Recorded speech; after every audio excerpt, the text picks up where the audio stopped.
And joining us now live in studio to discuss tonight's debate is Western Massachusetts political consultant Tony Cignoli. Thank you for joining us, Tony. Thanks. Now, as Shannon mentioned, this was a really important debate for these two candidates. Describe why. Talk about that a little. Well, for a whole bunch of reasons. I think she hit it really well there. It is the big debate where there's still enough time for these two candidates to make corrective action, to change message, to create television and radio ads out of what happened this evening.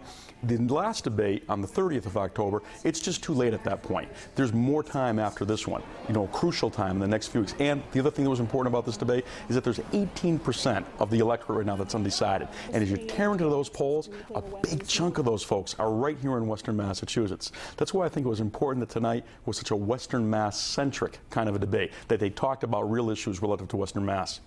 And those issues came up a lot of Western Massachusetts references. Again, just to emphasize, why Western Massachusetts voters are so important. Well, right now, Liz Warren has said it in the last 24 hours, and Scott Brown has kind of put his money where his thoughts are on this. He has a Springfield exact-centric television commercial that he's doing about the city of Springfield and the region.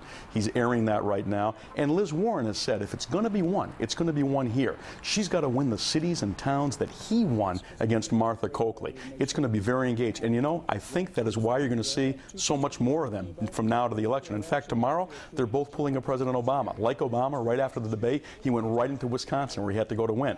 Both of them will be here in Western Mass tomorrow. Brown in Chicopee and Warren in Holyoke.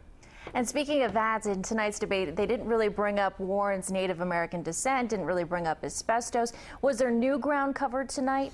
There was, in a lot of areas. I mean, it was anyone watching this debate tonight that was undecided, that didn't know how they were going to vote.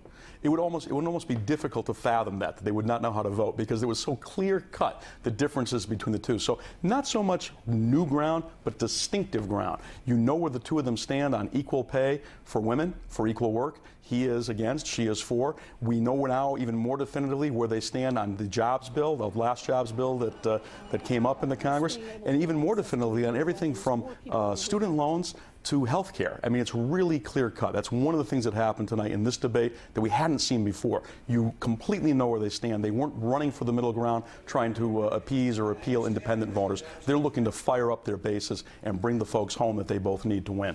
All right, clear issues, but was there a clear winner? It's always tough to say. I think the first debate I scored for Scott Brown. Tonight, if I had to make a decision, I'd score it towards Liz Warren. Her specifics were there. She was sharp. She looked good. She was the best that we've seen her so far in this campaign. Scott Brown was specific enough for his base, but he'd have to do a little bit better than that to be able to say, for me to be able to say that he was the winner tonight. I'd have to give this one to her. All right, thank you, Tony Cignoli, political consultant.